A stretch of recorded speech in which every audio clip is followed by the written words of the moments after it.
vamos trabalhar, então, com variáveis aleatórias, né, que é uma nova área, vamos dizer assim, um novo tópico ali dentro da teoria da probabilidade, né? A questão primordial é a gente entender o porquê que nós trabalhamos com variáveis aleatórias, né, e não continuamos trabalhar com o que vínhamos estudando, né, que era, a partir de um experimento aleatório, a gente determinar o seu espaço amostral, os eventos de interesse, e está calculando probabilidades, né? Por que que a gente não consegue manter essa estrutura, né, para se calcular probabilidades, se calcular eventos que com alguma chance de acontecer, tá?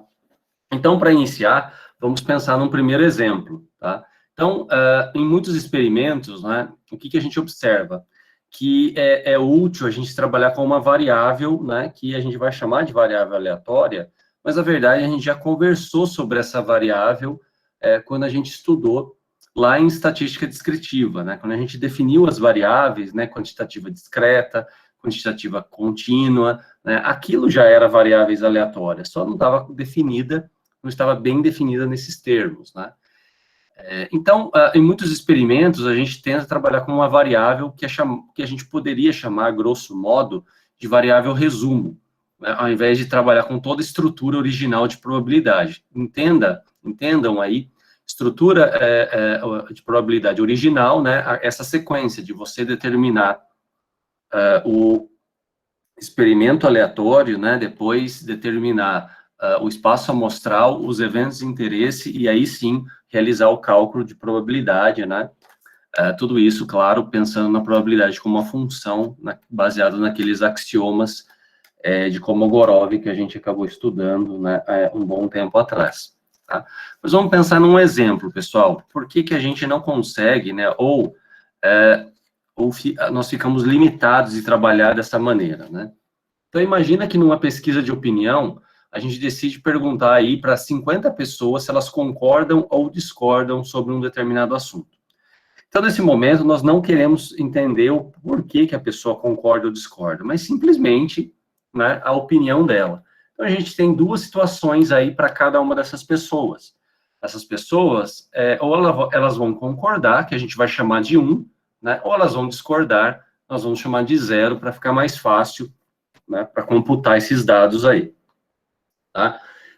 Então, a ideia é o seguinte: qual que é o nosso experimento aleatório, né? O nosso experimento aleatório aí é a gente perguntar, então, entender a opinião dessas pessoas, né? Mas não é de uma pessoa? Não. Se fosse de uma pessoa, quantas possibilidades nós tínhamos?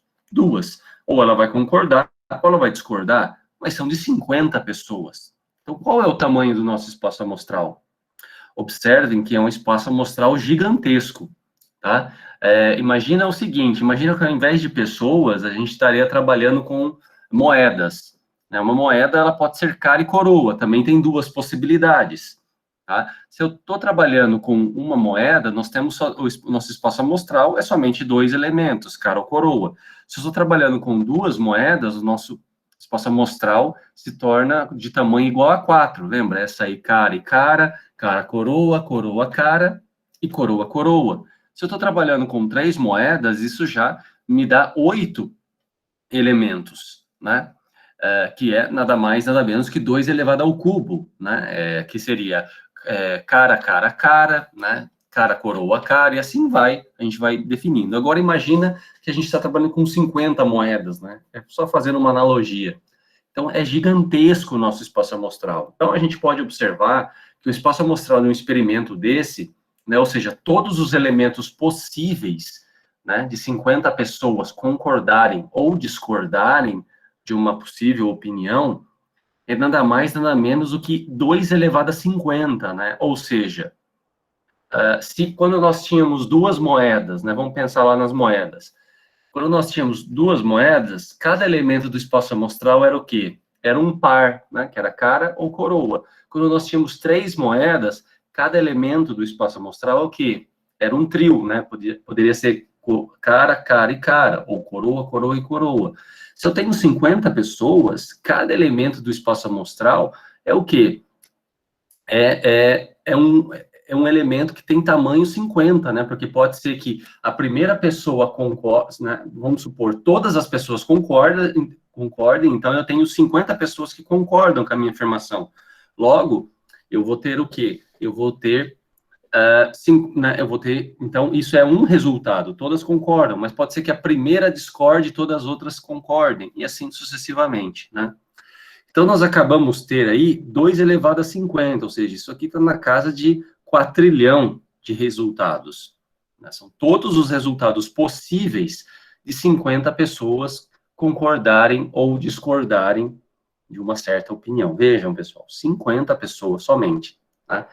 Então, é óbvio que fica impossível, improvável a gente calcular, né, probabilidades para todos os elementos desse espaço amostral. Iríamos passar a vida inteira aí calculando probabilidades, né?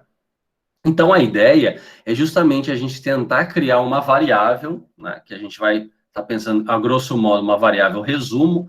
Por que resumo? Porque ela vai conseguir resumir a informação, toda essa informação que está aí, né? Ela vai conseguir resumir esse espaço amostral aí, a informação que está no nosso espaço amostral, né? Então, evidentemente que seria interessante reduzir esse espaço amostral para um tamanho razoável, né? A ideia é pensar de que forma, tá? De que forma que a gente pode fazer isso. Bom, então, primeiramente, vamos tentar pensar numa variável, né? Definir uma variável e determinar o espaço amostral, tá? Né? Bom, a gente vai, então, definir uma variável e tentar relacioná-la, né, com um espaço amostral, tá? Então, primeiro de tudo, né, a gente não vai agora pensar, vamos supor, em todos os elementos aqui, né? A gente vai tentar condensar isso em uma variável, né, que a gente tenha interesse em estudar. Então, por exemplo, imagina que nós temos interesse nesse estudo, né, se o indivíduo, se a pessoa, ela concorda com com uma certa afirmação que a gente faça, né? Ou seja, eu estou interessado aqui, ó, se a pessoa concorda, né?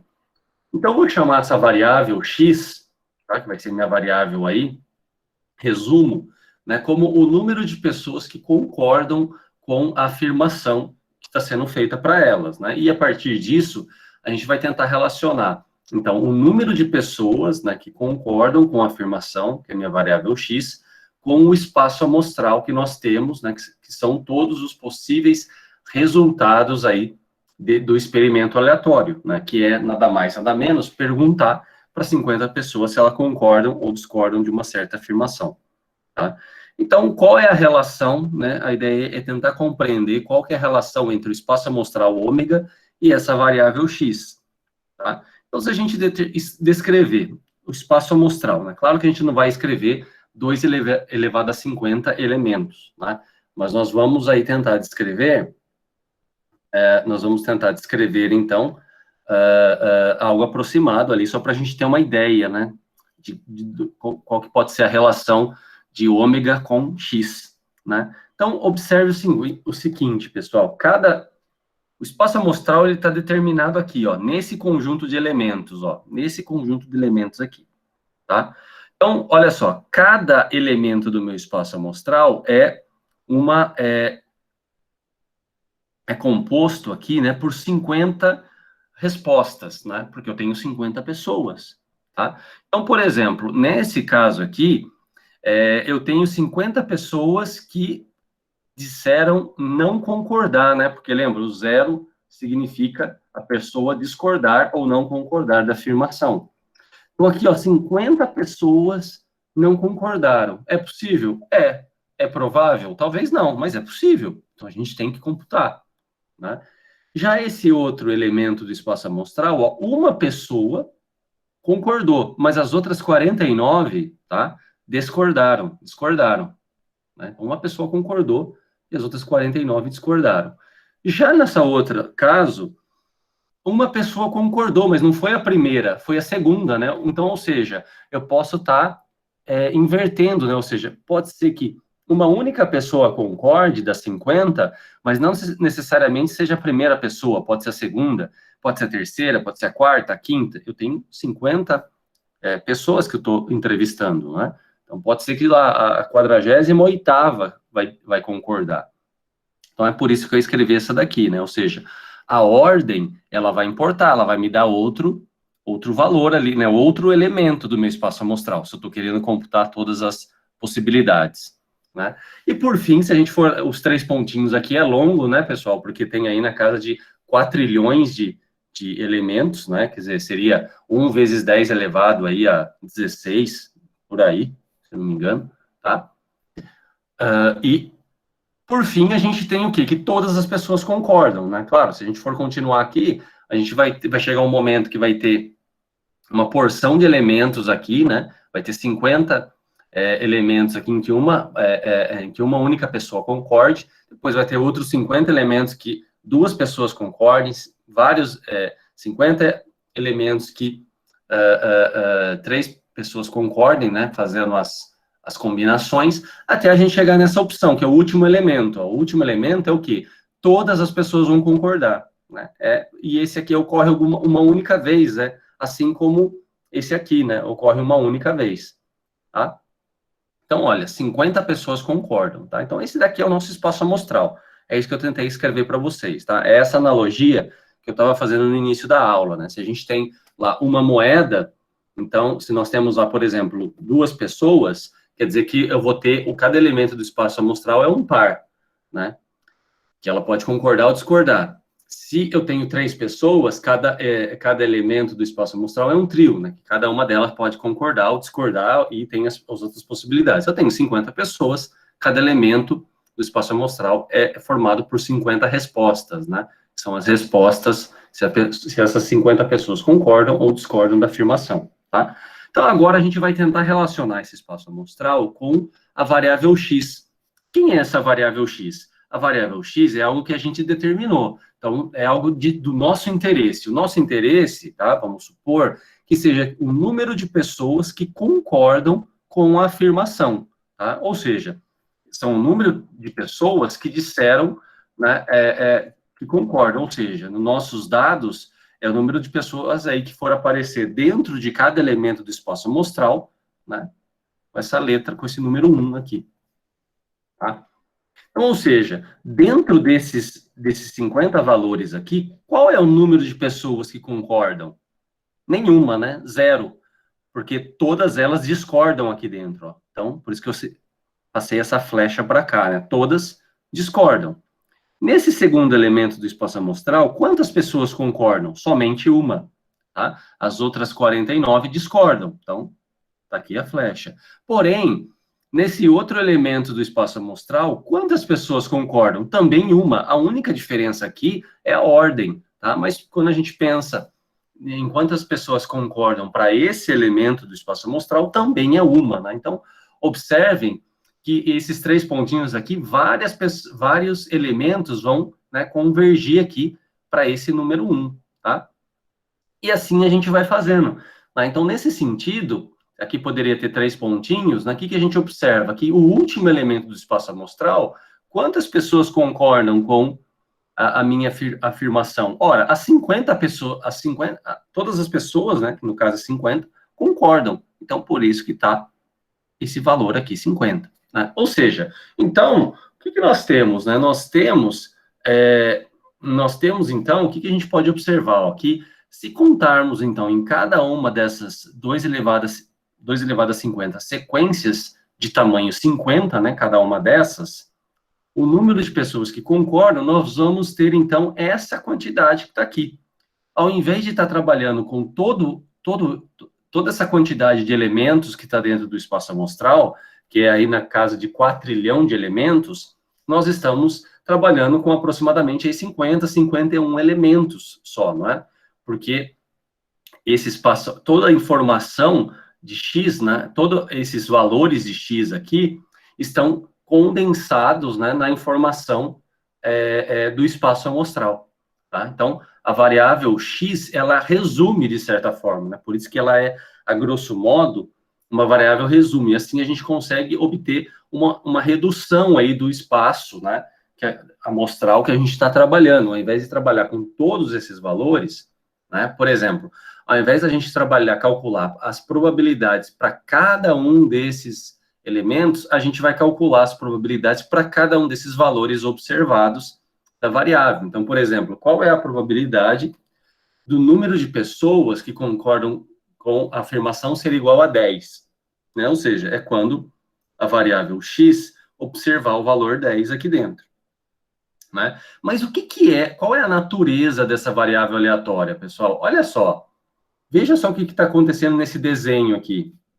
Nesse desenho, está acontecendo o seguinte, ó, cada elemento desse conjunto, vamos pensar em conjuntos, cada elemento do espaço amostral, ou cada elemento desse conjunto, né, ele é representado por um, né, ou seja, a gente consegue associar, então, cada elemento desse conjunto com um elemento aqui de x, ó. Então, né, com um número de pessoas. Então, aqui, ó, esse elemento associou ao 0, esse outro elemento associou a 1, esse outro elemento associou a 1, né, e assim sucessivamente, ou seja, todos os elementos do espaço amostral são associados com algum elemento de x, tá? Que poderia ter uma flecha aqui indicando os 3 pontinhos. O que significa isso em matemática? Quando eu tenho um conjunto, eu tenho que todos os elementos desse conjunto estão sendo associados a, a elementos de um outro conjunto. Isso nada mais, nada menos é que uma função. Né? É justamente isso. É uma função. É uma função em que o domínio da função seria todo o espaço, seria o espaço amostral, né? Que cada elemento do domínio, né, é associado a um elemento do conjunto X, né, sendo esses elementos aqui a imagem, né, a imagem aí da função, tá? Então, a gente poderia dizer, então, que a variável X, né, desculpa, sendo esses elementos, né, a imagem, né, e esses elementos de X, né, estão aqui nos números reais, tá? Então, nós poderíamos dizer que a variável aleatória, a variável x, né, não vamos falar de variável aleatória ainda, a variável x é nada mais, nada menos do que uma função que vai do domínio do espaço amostral até um contradomínio dos números reais, tá? Nem sempre o contradomínio vai ser igual à imagem, tá? Só relembrando de função, né? Nesse caso não é, né? Porque a imagem aqui é o quê? São esses 51 valores aqui, né? Mas vai ter casos em que a imagem vai ser a própria reta real? Vai, nós vamos ver isso, tá? Então, pessoal, variável aleatória, essa é a definição, tá? De variável aleatória. É uma função que leva todo elemento do espaço amostral aos elementos dos números reais, né? Ou seja, então, é uma variável, não como uma variável que a gente estuda em matemática, a gente estuda em cálculo, né? A variável aleatória nada mais é do que uma função, tá? Nada mais é do que uma função. Né? Então, é justamente isso que eu tento descrever aqui. Né? Então, isso significa o quê? Que cada elemento lá do espaço amostral está associado a um único valor dos números reais, né? E isto é, quando definimos uma quantidade x, estamos, na verdade, definindo uma função do espaço amostral original em um novo espaço amostral, usualmente um subconjunto dos números reais. Tá? Então, a definição que eu escrevo aqui é justamente o que eu acabei de dizer, tá, pessoal? Só estou escrevendo em termos de definição para deixar algo mais formal. Tá? Então, assim, seja um experimento aleatório epsilon, né, associado a um espaço amostral ômega, a função x, que associa cada elemento do espaço amostral, que nós vamos chamar desse ômegazinho, tá? Ou esse Wzinho, vou só falar W, para ficar mais simples, né? Porque esse é o ômega minúsculo, esse é o ômega maiúsculo, mas para não ficar falando toda hora isso, tá? Então, cada elemento do espaço amostral, esse Wzinho, né? Ele pode ser associado, né, por meio de uma função. Então, a um número real, né? Então, a gente tem um número real aqui, x de w, né? Então, ao invés de a gente pensar numa função f de x, estou pensando numa função x de w, tá, pessoal? Só tá trocando 6 por meio, trocando as letras aí, né? Então, quem é x de w? É nada mais, nada menos que um valor dos números reais, né? O x de w seriam esses valores aqui que a gente encontrou na reta real ao aplicar esses pontos na função, né? Quem que é a minha função? É o número de pessoas que concordam, tá? Com a afirmação, no caso, né? Então, essa definição, né, a função x é chamada, então, de variável aleatória para nós, tá? Isso é variável aleatória. Né? Então, matematicamente, a gente tem isso, né? Então, x é uma função, tá, que tem o domínio no espaço amostral e o contradomínio na reta real. Então, nesse exemplo, a gente poderia chamar aqui, ó, o primeiro elemento lá do espaço amostral é um W1, o segundo elemento, né, que é um W2, que a primeira pessoa concorda, o terceiro elemento é um W3, em que a segunda pessoa que concorda, e assim sucessivamente a gente tem até um W50, né, os 50 valores, desculpa, aqui tá errado, tá, pessoal, aqui é W2 elevado a 50, né, que a gente tem aí mais de 4 trilhão de elementos, tá, aqui não é W50, tá, é W2 elevado a 50, faltou eu corrigir isso, né, são todos os elementos do espaço amostral. Então, se a gente pegar cada um desses elementos, ó, desses W1, e aplicar na nossa função x, né, quem que é a nossa função? Ela reporta o número de pessoas que concordam. Então, ou seja, o xW1 reporta 0, que nenhuma pessoa concorda. O xW2 reporta 1, porque uma pessoa concorda. O xW3, uma pessoa também concorda, né, que está aqui. E o xW2 elevado a 50, tá, pessoal? As 50 pessoas concordam. Então, logo, a gente teria exatamente esse conjunto que está aqui, tá? Só relembrando, pessoal, isso remete lá àquele início da disciplina que a gente viu em estatística descritiva, que a variável aleatória, ela é sempre representada por uma letra maiúscula, né? E os seus elementos são os valores observados, lembra? Os valores observados de uma variável quantitativa, né? No caso aqui, seria algo mais associado a discreto, né? Porque a gente está pensando aqui, ó, em número de pessoas, tá? Então, a grande diferença agora é que, olha, ao invés de estar trabalhando lá com aquela quantidade enorme de elementos, a gente está trabalhando com uma quantidade um pouco menor. Alguém poderia falar, olha, mas 50 elementos ainda é bastante. Realmente é, mas é muito menor do que tudo isso daqui. Então, ao invés de a gente estar calculando probabilidades para cada um desses elementos, a gente começa a calcular probabilidades para cada um dos valores observados. Essa que é a grande jogada aqui. Certo? Então, vamos ver um segundo exemplo, pessoal, tá? Para que a gente consiga computar isso melhor, né? E esse segundo exemplo, vocês vão ver que a gente não precisava estar fazendo dessa maneira. É um exemplo em que o espaço amostral não é grande, mas a ideia não é, por enquanto, pegar espaços amostrais grandes ou até mesmo infinitos, né? A ideia, por enquanto, é trabalhar com a ideia, né? Trabalhar com um conceito, melhor dizendo, né, da variável aleatória, tá? Então, nesse sentido, vocês vão ver que esse segundo exemplo daria para fazer sem problemas, como nós já vimos trabalhando. Mas é só para a gente, então, refinar um pouco melhor esse conceito. Então, pessoal, imagina o seguinte, ó, considera, então, 2 lançamentos, né, de uma moeda honesta. Então, a moeda aí tem cara e coroa, né? E a gente vai lançar essa moeda aí 2 vezes, tá? Então, vamos considerar aqui, ó, seja x o número de caras que ocorreu nos 2 lançamentos, né? Então, nós não estamos interessados, a nossa variável x não está interessada no número de coroas, no número de caras, né? Então, o que a gente pode, o que a gente pode fazer? A gente pode desenvolver aqui, né? A gente pode desenvolver o nosso espaço amostral, né? E os valores observados da variável x, né? Então, a gente pode criar uma tabela em que aqui nós escrevemos os eventos do espaço amostral, né? Ó, os eventos, e a gente vai associar aos valores de x. Então, vejam só. Qual é o espaço amostral desse experimento aleatório? Estamos lançando 2 vezes uma moeda honesta. Então, é esse daqui. A gente já fez várias vezes, né? Possuem 4 elementos. Porque se eu lanço uma vez uma moeda, ela pode ser cara e coroa. Se eu lanço outra vez ela, né? Então, esse par vai ser cada elemento do meu espaço amostral. Cada W1, né? Cada Wzinho. Então, aqui é um W1, W2, W3, W4. Tá? Então, ou seja, pode ser que a primeira moeda saia cara, a segunda cara, cara e coroa, coroa e cara, coroa e coroa. Agora, né, o que é a ideia da variável aleatória? É associar cada elemento do espaço amostral a um número real, tá? A um número real, né, baseado no que é a nossa variável aqui, tá?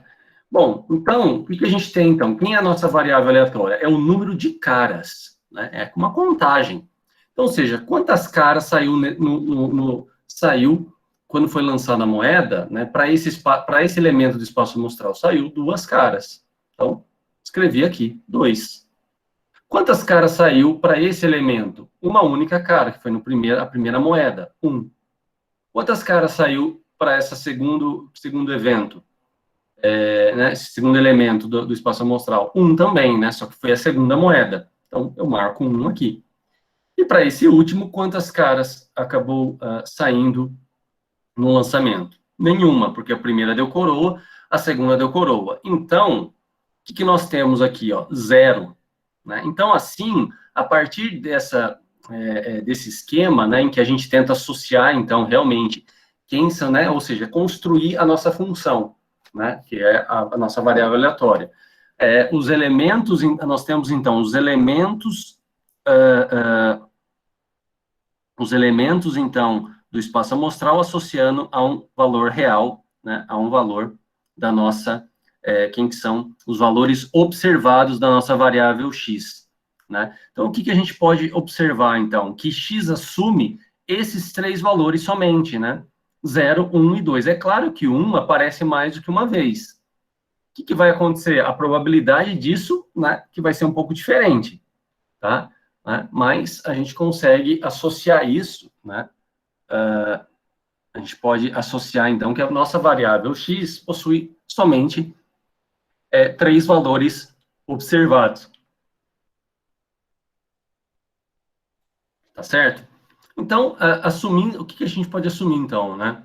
Assumindo isso aqui, que esses 4 eventos no espaço amostral têm a mesma probabilidade, né? E isso é verdade. Qual é a probabilidade, então, de sair cara e cara nos lançamentos? É 1/4, né? Porque cada um deles é meio, isso são lançamentos independentes, meio vezes meio, 1/4, tá? Então, qual é a probabilidade de sair a primeira cara e a segunda coroa? 1/4 também. E desse? 1/4. E por último, 1/4. Né? Então, cada uma dessas probabilidades é 1/4, né? Então, o que a gente poderia determinar agora? Agora a gente vai determinar a probabilidade, né, como uma função p em x, né? Ou seja, qual é a probabilidade do x ser igual a 0? Ou seja, o que significa o x, a variável aleatória, observar o valor 0? Significa que nenhuma delas deu cara. Né? Qual é a probabilidade da variável aleatória observar o valor 1? Que significa o quê?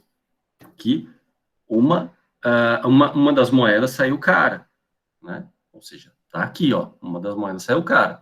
E a probabilidade da variável aleatória observar 2, ou seja, as 2 moedas, quando nós lançamos elas, saiu cara, tá? Com isso, a gente consegue construir, então, ó, uma tabela, tá? Uma tabela de valores. Por enquanto, não se apeguem aqui às notações, que logo eu vou explicar isso para vocês, tá? Mas, no final das contas, a gente faz uma tabela, tá? Essa tabela é o que nós chamamos de distribuição de probabilidade, porque é a forma como as probabilidades estão distribuídas, ou nós chamamos de função de probabilidade, tá? Porque a nossa probabilidade P vai ser vista agora também como uma função, né? Então, vejam só, os valores observados de x, aqui um xzinho, né, é 0, 1 e 2. Aqui nós vamos calcular essas probabilidades. Então, como que a gente lê essa notação aqui, ó? A gente lê da seguinte maneira. Nós estamos calculando a probabilidade da variável aleatória x, né, observar ou ser igual ao valor xzinho, né? Ou seja, no nosso exemplo, qual é a probabilidade, então, do número de caras, que é a nossa variável aleatória, ser igual a 2, ou seja, sair 2 caras. Qual é a probabilidade do número de caras ser igual a 1? Saiu uma cara, né? Então, ou seja, é a probabilidade da nossa variável aleatória ser igual a um valor observado específico, né? Então, a gente calcula, ó, qual é a probabilidade, então, do número de caras ser igual a zero. Ora, número de caras ser igual a zero, a gente está aqui, né? O que significa o número de caras ser igual a zero? Quer dizer que saiu coroa e coroa. Isso é o quê? É num total de 4, é 1/4, tá? Qual é a probabilidade, então, do x ser igual a 1? Né? Ou seja, observar uma única cara.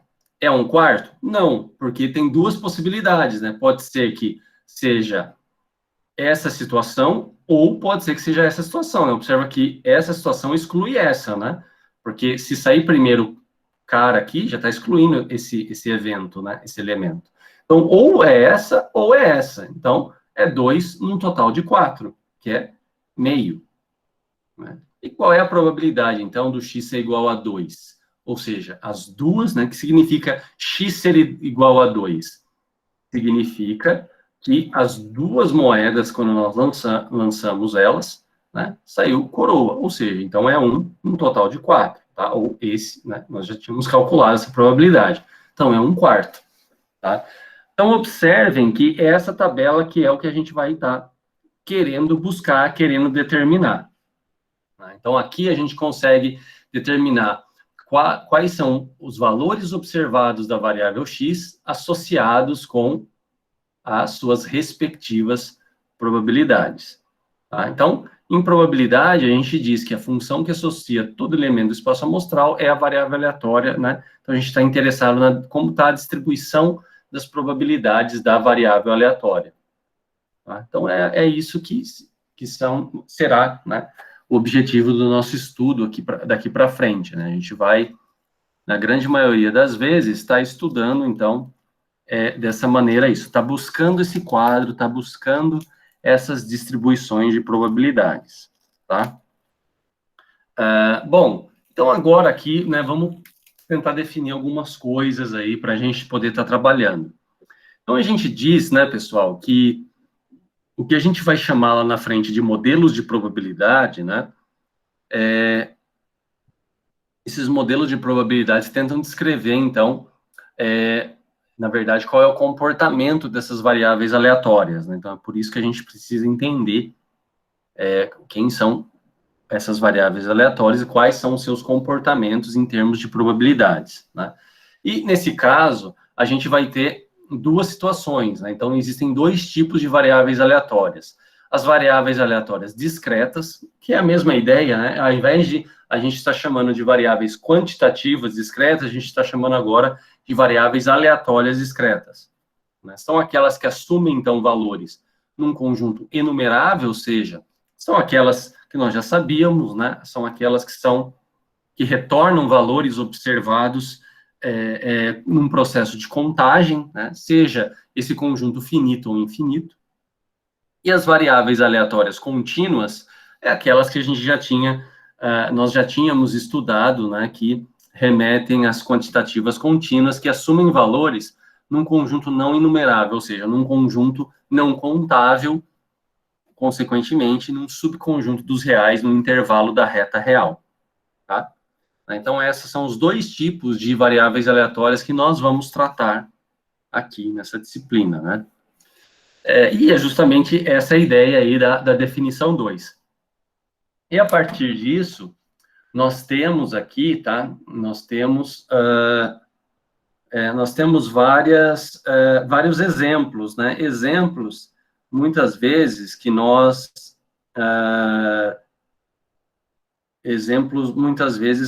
já discutimos, né, em outras oportunidades, tá? Então, quais são os exemplos de variáveis aleatórias discretas? Ó,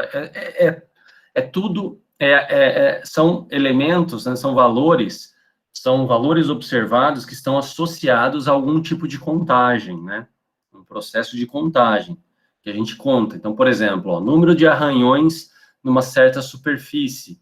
Né? Então, você está contando 0, 1, 2, 3, e assim vai. Número de plantas doentes numa determinada área. Número de peças, né, produzidas por uma empresa. Número de vigas que são construídas num procedimento de uma construção. Né? Ou aqui, proporção de partes defeituosas dentre 1000 testadas. Né? Então, uma proporção no sentido que você tem um número de partes defeituosas, um total de 1000, né? Então, é uma quantidade, né? É uma contagem também, tá? Por outro lado, nós temos as variáveis aleatórias contínuas, né? As variáveis aleatórias contínuas são, como que a gente poderia classificá-las, né? Por exemplo, a intensidade de corrente elétrica, tempo de vida dos seres humanos, né? Ou tempo de falha de uma superfície metálica, né? Tempo de falha de um componente eletrônico, tempo de falha de uma estrutura, né? A partir de um processo de fadiga estática, por exemplo, né? Tudo isso, o tempo, a gente lembra que é uma variável contínua, né?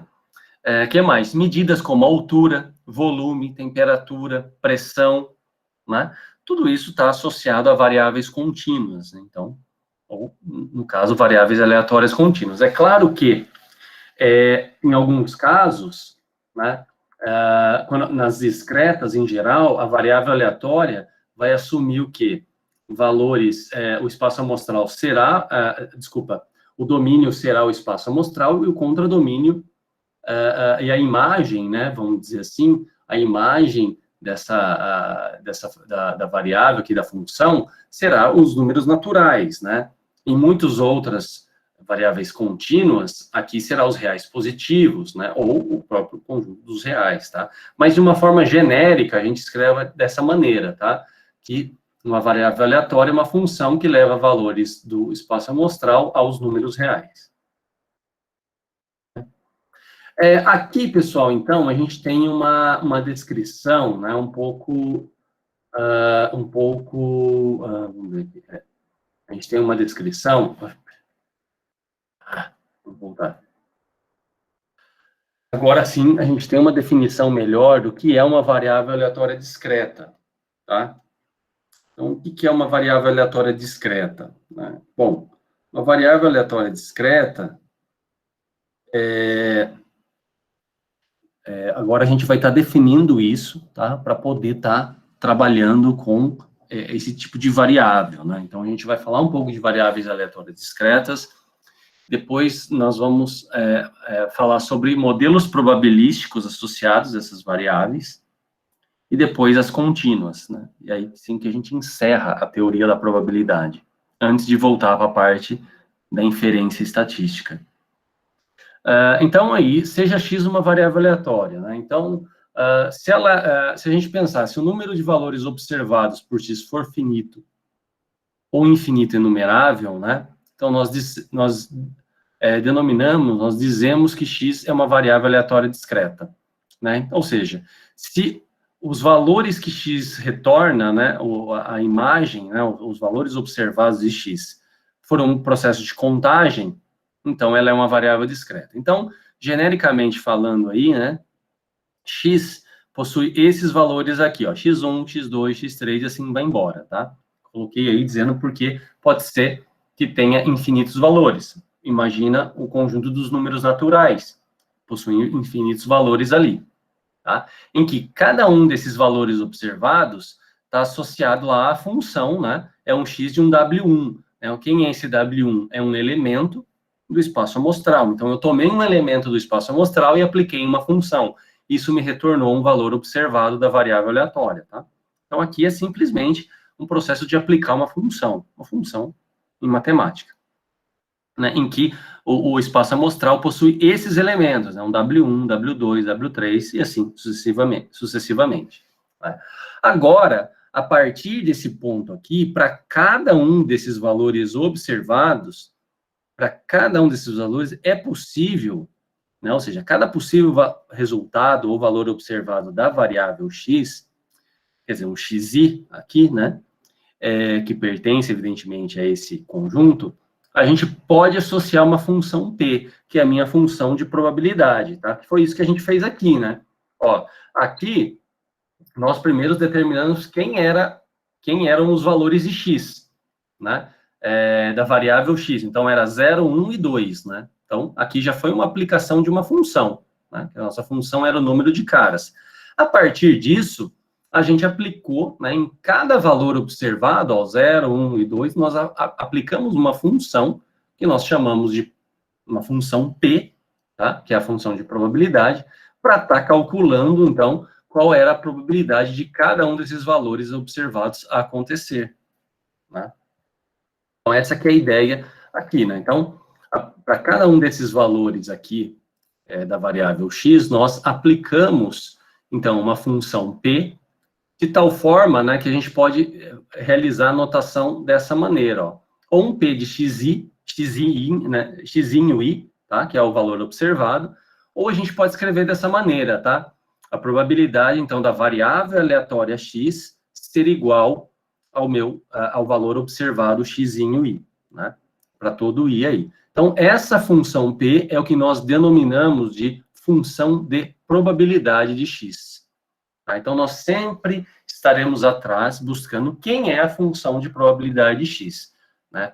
Porque conhecendo a função de probabilidade de x, nós conseguimos conhecer o comportamento, então, dessa variável aleatória. E a nossa ideia é isso, é tentar estudar ou conhecer melhor o comportamento dessas variáveis aleatórias, porque essas variáveis aleatórias, elas estão associadas, quem? Ao espaço amostral, que está associado aos fenômenos aleatórios, né, aos experimentos aleatórios. Então, sabendo a função de probabilidade dessas variáveis, a gente consegue, então, ter uma maior precisão desses fenômenos e, possivelmente, propor estimativas, né, propor aí várias situações de previsão, por exemplo, tá? Então, esse que é o nosso intuito, né? Por isso que nós estudamos função de probabilidades, para fazer previsões, encontrar estimativas, né, tá? A partir dos dados e assim vai. Mas, pessoal, nem toda função em matemática será uma função de probabilidade. Uma função de probabilidade, em geral, possui algumas condições, né? Precisam ser satisfeitas essas condições. Em geral, existem duas condições que elas precisam ser satisfeitas. Tá? Quais são elas? Essas duas aqui, ó. Em geral, essa função de probabilidade, né, ou seja, a probabilidade para cada um dos valores observados da minha variável aleatória, precisa ser maior do que zero. E, na verdade, isso né, em geral, probabilidade, como nós vimos lá atrás, né, como nós vimos naqueles axiomas, é um número que está entre 0 e 1.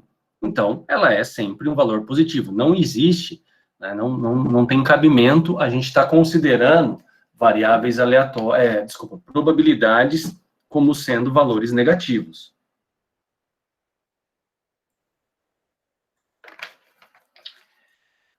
Uma outra característica, né, uma outra condição importante para nós estarmos considerando é que a soma de todas as probabilidades, né,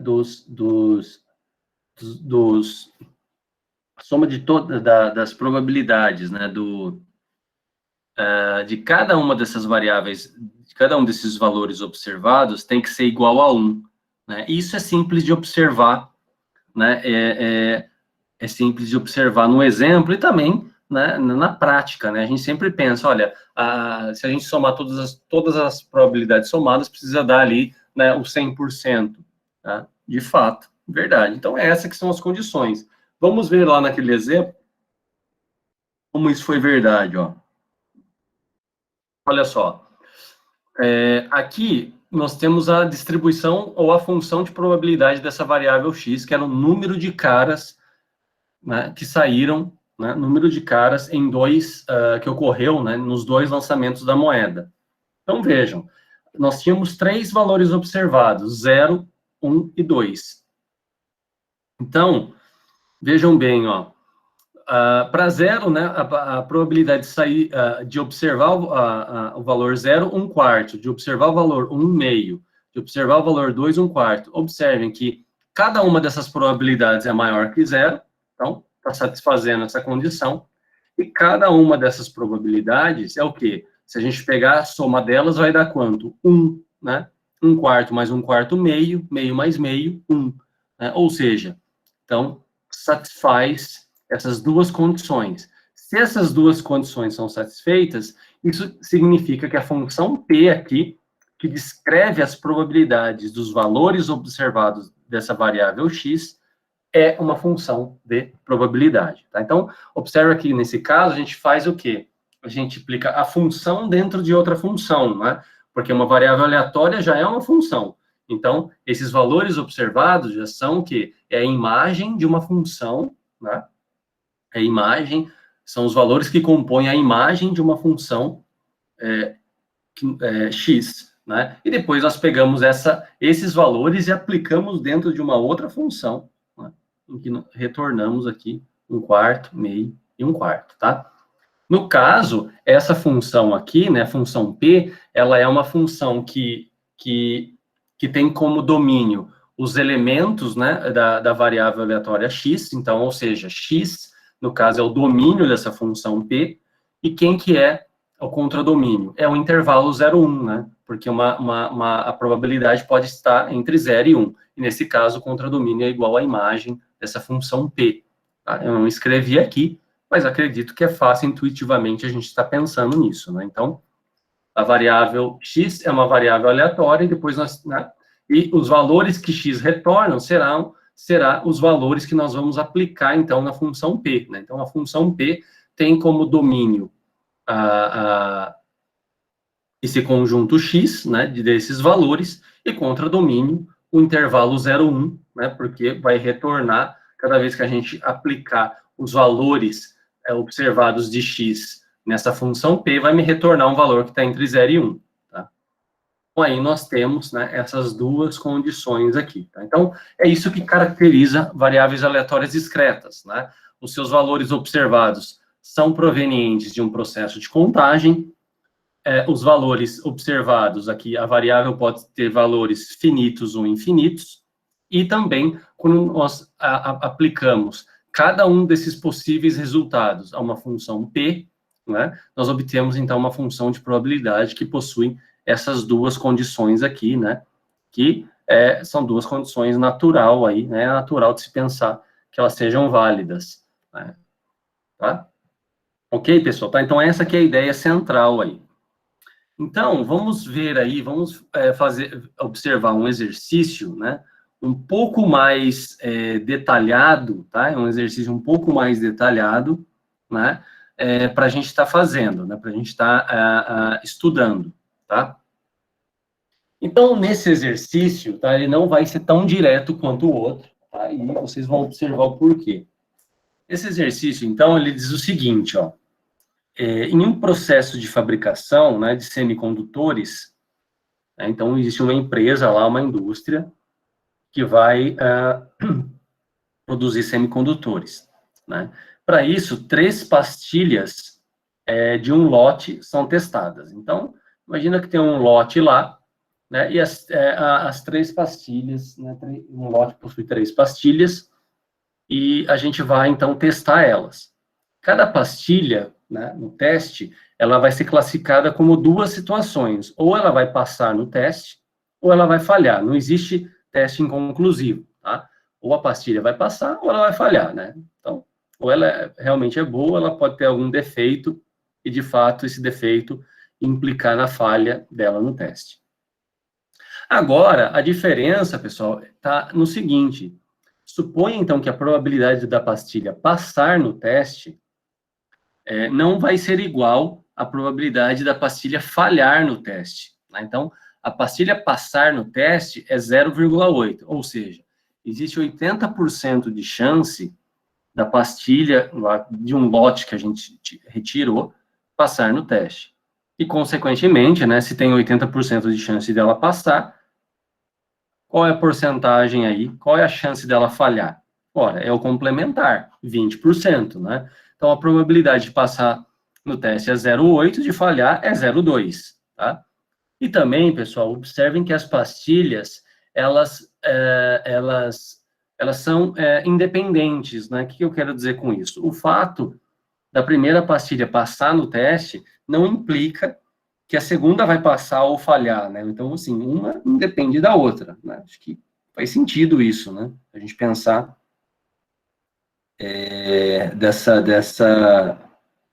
dessa maneira aí, tá?